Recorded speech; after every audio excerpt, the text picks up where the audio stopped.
Nalalapit na ang pagdiriwang ng National Arts Month sa bansa. Dito binibigyang pagkilala ang mga natatanging sining na sariling atin. At bilang patikim, nagtanghal ang grupo ng mga kabataan sa istasyon ng LRT Line 2 sa Cubao kanina upang muling buhayin ang sining ng pagsayaw at pag-arte. Narito ang report ni Haji Caaminio.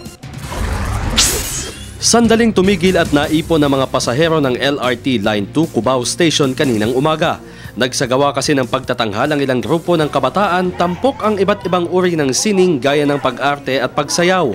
Binigyang halaga din ang mga katutubong sayaw na bahagi ng kasaysayan ng ating bansa. Pinangunahan ng National Commission on Culture and the Arts ang naturang pagtatanghal na isinagawa din sa Doroteo Jose Station ng LRT Line 1. Ayon kay NCCA Chairman Felipe De Leon Jr., unang bahagi pa lamang ito ng pagdiriwang ng National Arts Month sa Pebrero.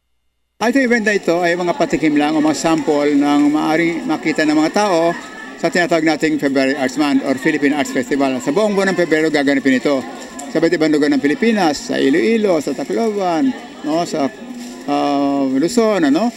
At pakikita natin ang galing ng Pilipinas sa sining sa 7 kategorya ng sining.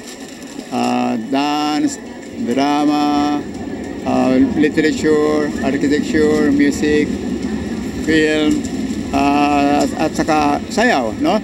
Andiyan ang lahat. At makikita natin yung galing ng mga Pilipino sa paglikha. Naniniwala si De Leon na panahon na upang muling buhayin ang sining na sariling atin dahil sa panahon ngayon ay naglipa na ang impluwensya ng ibang bansa. Kaya naman para kay De Leon, mahalaga ang ganitong mga pagtatanghal lalo na sa mga pampublikong lugar upang gisingin ang diwa ng mga Pilipino. Kasi nga, alam niyo man ng mga tao, araw-araw, routine ng trabaho. Pag nasa routine kayo, parang kuminsan, namamatay ng imahinasyon ng tao. At lalo na ngayong mga panahon na ang dami-daming pagbabago sa lipunan, ang dami-daming pagbabago ng klima, panahon.